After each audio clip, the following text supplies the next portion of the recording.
very much for being here. We'll do this short press conference in English for both ministers. Monsieur le Maire will speak first, then Mr. Scholz, and we'll take 3-4 questions.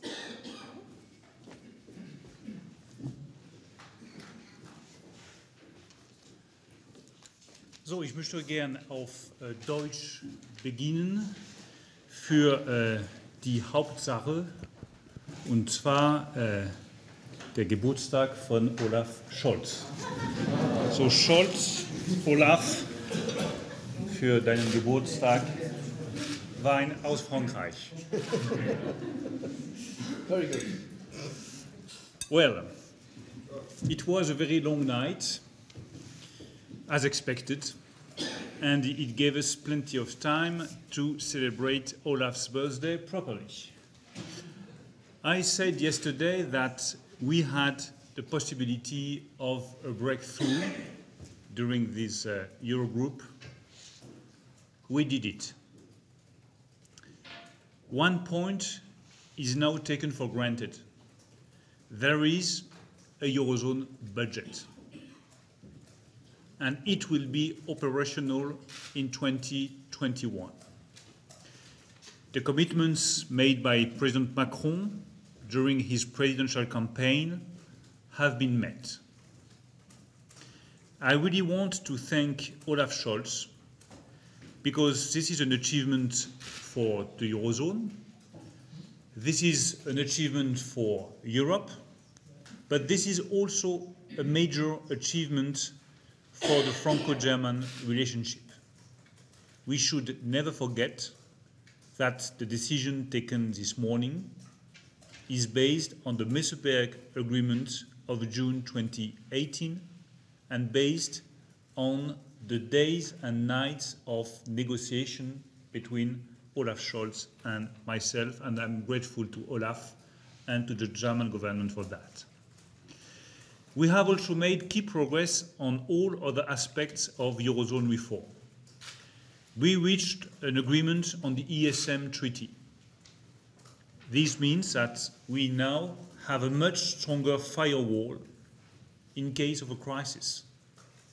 The ESM will be able to intervene earlier, faster, and more effectively, and speed is of the essence in a crisis. Being able to act quickly can make the difference between a difficult few days and a full-blown crisis. The precautionary credit lines can now be used more easily and quickly. This will help ensure that a country's temporary economic fragility turns into a full-blown crisis with the risks of contagion seen in the past. It makes the monetary union more resilient. The backstop is finally agreed. This will reassure markets. This will reassure the public that Europe is equipped to deal with any banking crisis. Savers should know they are protected because we have now the resources to deal with all bank crises, including systemic banks. That's good news for savers. That's good news because we will be able to face any new financial crisis. Next, once again, the budget. We have a Eurozone budget. Back in December, we agreed on broad principles. Today, we have agreed on the main features to operationalize the budget. We have agreed the structure of our new Eurozone budget. We have agreed how it would work, how we will define its priorities at 19, how the governance will work. We have agreed its link to the European semester process. And we have agreed all member states will set out programs with investments and reforms aimed at greater competitiveness and convergence. This is good news for the economic future of the Eurozone. Let me be clear. To me, this is a mini revolution. Until now, countries have each devised their national budgets alone, They present it to their parliaments and they send it to the Commission. It means the European semester process ends up being a tick-boxing exercise. Now, member states sharing the same currency will exchange much earlier about what their national priorities for investment and reform should be. It is a real game changer, learning from each other, defining common priorities for the future. For instance, in innovation, which is the key for the future of Europe. It means we start thinking a coherent bloc which shares a currency. We will start to genuinely coordinate of our economic policies. Of course, I'm fully aware a lot needs to be done on the financing of this budget. But I have always been clear from the very beginning, the framework matters more than the financing. We still have time to sort the financing out. We believe with Olaf that there needs to be both European and national sources of financing, for instance, the TTF.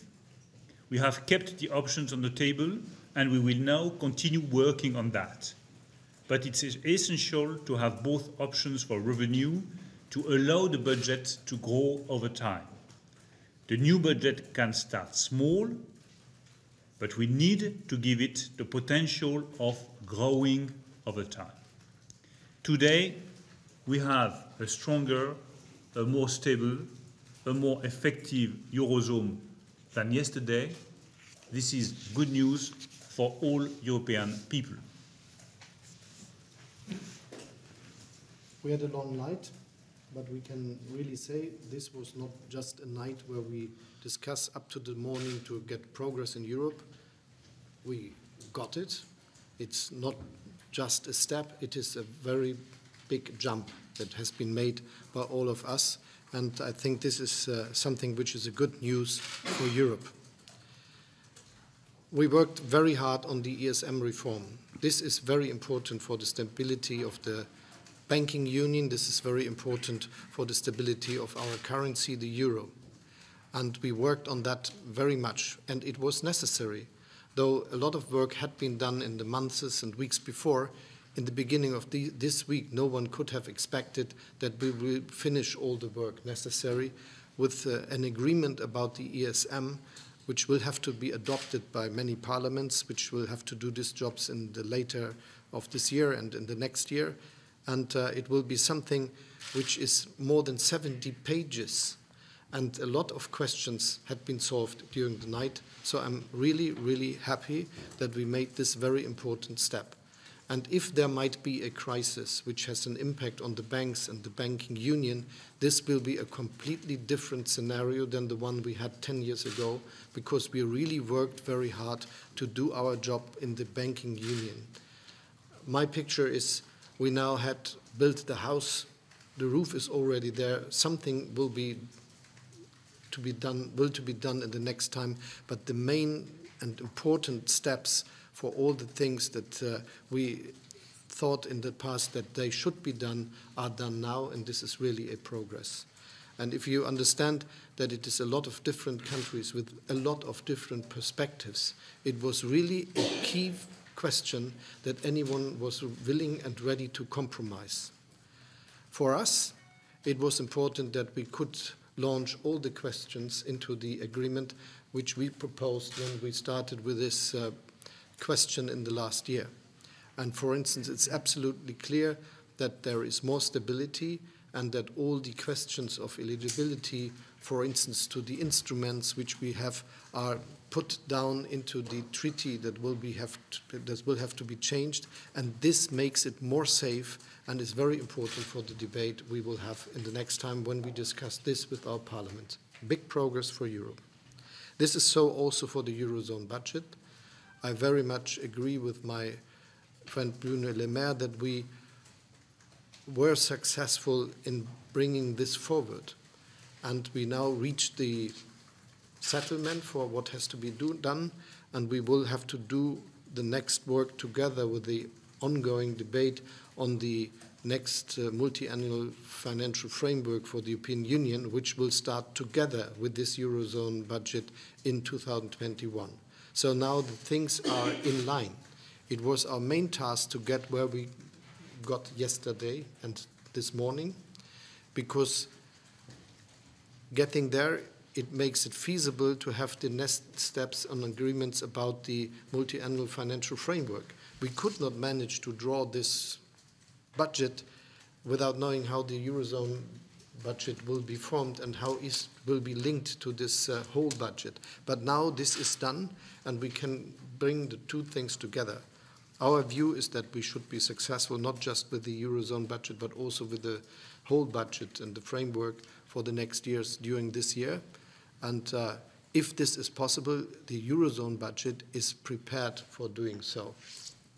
And the next thing is that we worked very much on the financial transaction tax.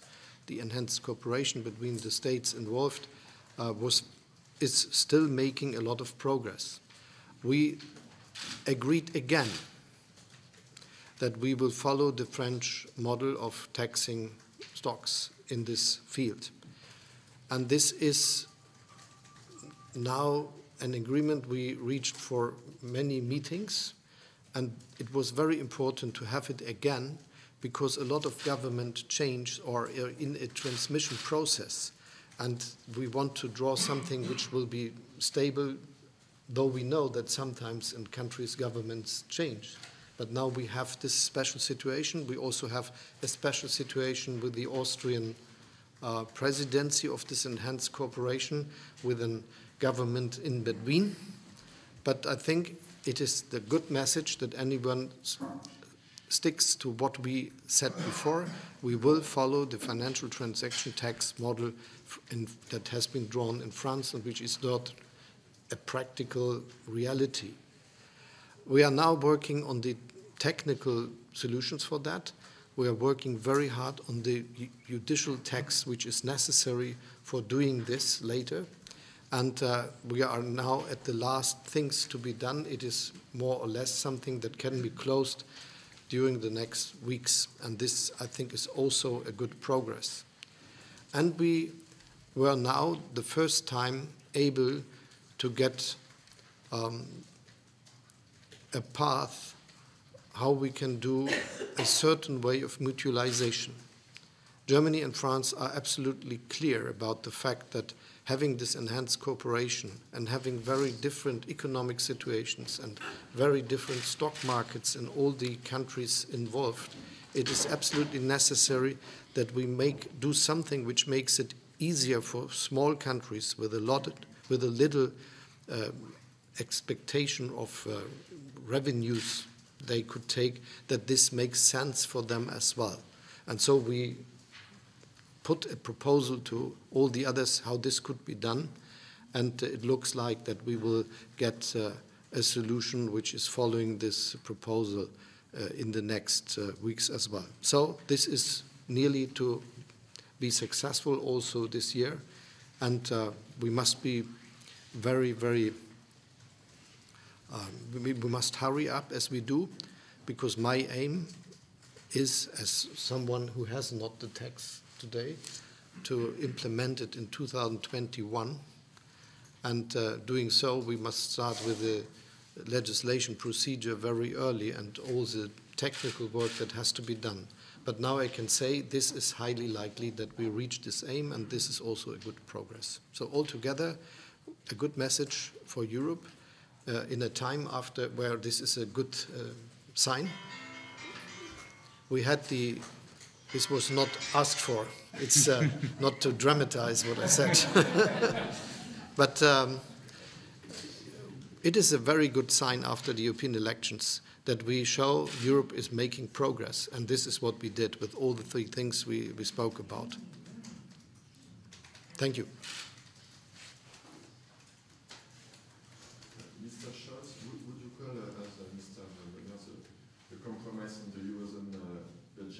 Mini revolution? I would say it the same way. Yes, he is right in describing it like this, because we need to understand that it is a big progress that we changed the whole scenario just within 1 year. When we started with this debate together in May the last year and together with our governments in June, I guess, in Meseberg, no one expected that 1 year later we would be where we are. But now this is a common political strategy of all the involved countries. There are questions that have to be solved, which are mainly linked to the European multi-annual financial framework, but we expected that this is the question that will follow the agreement we have now.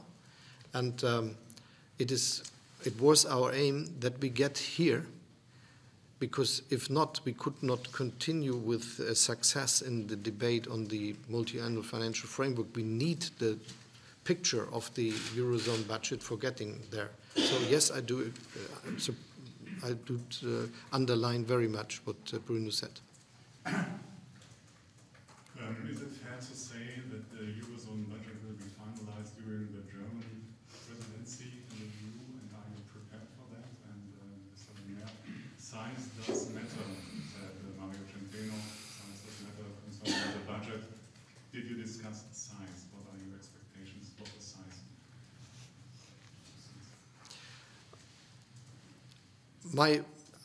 I hope that we will get an agreement on the multi-annual financial framework in the end of this year or the beginning of the next year. But I'm prepared to a situation where this will be done in the German presidency.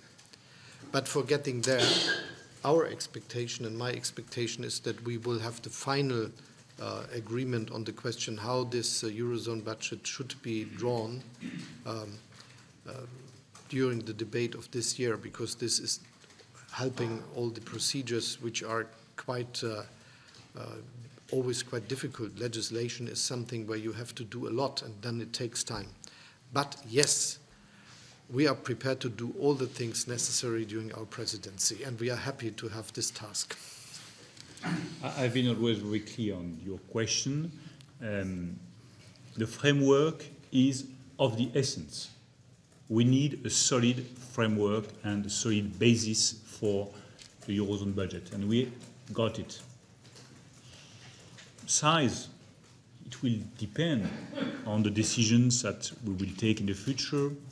I'm deeply convinced that every member state will be the view that this budget is efficient, that it works, and it will help us to make this budget grow up in the future. But what is of the essence is the solidity of the basis and of the framework. Size at the beginning is not of the essence. The solidity of the basis is of the essence. A question on the backstop. Do you think that this instrument will be sufficient in the case of big banks with possible that can generate systemic risks, considering the very biggest position on derivative, high-risk derivatives some banks have in the Eurozone? That I think you have a sample in Germany and in France that seems to be too big to be addressed with this backstop. And the second question, if I may, yesterday Madame Lagarde criticized the excessive surplus of Germany that have a negative effect in the growth of the Eurozone. So my question is, what will you, shouldn't Germany spend more in investment? Yeah, thank you for your question. The first is Germany is spending more for investment. Right at this time, there is a new law which we brought to Parliament about supporting research and development, which will help the investment of the private sector. We increased the investment budget of the federal government to an all-time high. And now we are starting to having problems to get all the money put to the streets and the railways and things that have to be built there. And right at that time, we have an extra money we could spend for investing into the infrastructure of cable and things like that, which will be important for the digitalized world we are going to. So my view is, yes, we do what is possible and feasible, and we will continue to do so, and this will help all the Eurozone. My view is also that the biggest question for the future will be research and development. My aim, to be very clear, is that if we look at the whole Europe, we should spend as much money by public institutions and much more by the private sector into research and development as we do today. If we look at the United States, it's more than $500 billion. If you look at China, it's shortly after $500 billion. And if you look at the European Union, it's just a bit more than $300 billion. And my view is that we should be in line of this size. And this would have a big impact on the exports and the possibilities of the future. What we have to learn, looking at an optimistic and progressive and growing society, is that the money we will earn in the future will come from things we have not developed yet. All the things we can do today will bring us income and wealth, but not enough for a real future. So this is how we see the things and how we manage to do so. And on the backstop, it is of the right size. Yes, it can handle any problem. And this is not just said, we thought about it very precisely. Because the idea is that we have something, we developed something new, which we had not during the crisis 10 years ago. This is the Single Resolution Fund and the SRB. The biggest banks of Europe, more than 200, are supervised. And the dissolution of these banks could be managed by this SRB, which is something which is very important. And the money of this Single Resolution Fund is spent by all the banks of Europe to this fund, and this is the first firewall we have to avoid that taxpayers' money will be needed. And to make this even more strong, though we think it will be just very rare moments that this fund will be not able to manage the things by itself, we put after it a backstop. And this is what we did with the ESM now, that this task is done by the ESM because it has the strength and size for doing so, and it could, in a way, double the capacity of the Single Resolution Fund, if needed. But to be very honest, even the biggest banks usually would be able to be handled with the Single Resolution Fund. We just have a second line for in case. We do not really expect that it will be needed, but it's a good message to the market that even more strength, is a way of second strike capability is there, to say it in words of the 60s and 70s. And this is what we have now with the ESM and the backstop.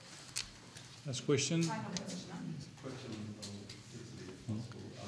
How long does Italy have to, how much time do you give Italy to respond to the European Commission, and what do you expect to hear from them in terms of plans for carrying out policies? I would say a few days.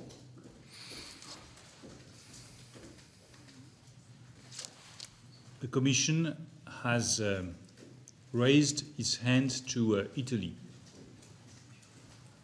I hope that Italy will seize the hand given by the Commission, because it is in our common interest to pave the way for a constructive solution for Italy and for all the members of the Eurozone.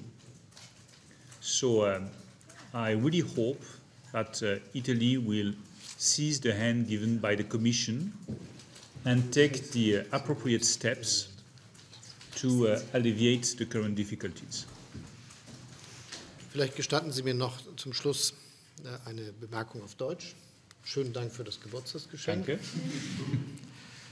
Das größte Geburtstagsgeschenk war aber, dass ich am Morgen meines Geburtstags um 4:30 Uhr vermelden konnte, dass in 3 ganz wichtigen Fragen, die für die europäische Zukunft von allergrößter Bedeutung sind, Fortschritt erreicht worden ist. Das gilt ganz besonders für den europäischen Stabilitätsmechanismus.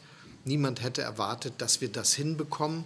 Viele Artikel sind in den letzten Jahren geschrieben worden, dass es niemals gelingen wird. Nun ist es passiert, wir haben es hinbekommen und die Europäische Bankenunion ist viel stabiler geworden und die Währungsunion, als sie bisher war. Wir haben den entscheidenden Schritt getan bei dem Eurozonenbudget. Das hätte auch niemand vor einem Jahr gedacht, dass wir so weit kommen. Und wir haben bei der jahrelangen, fast ein Jahrzehnt langen Debatte zu einer Finanztransaktionssteuer jetzt einen Konkretionsgrad erreicht, dass man sagen kann, das wird jetzt kommen. Noch in diesem Jahr wird die Basis gelegt. Und man kann davon ausgehen, dass in den Ländern, in denen es eine solche Steuer heute nicht gibt, sie 2021 erhoben werden kann und wir damit unser Gemeinwesen besser finanzieren können. Große Fortschritte für Europa, ein gutes Zeichen nach der Europawahl und ein schönes Geburtstagsgeschenk am frühen Morgen.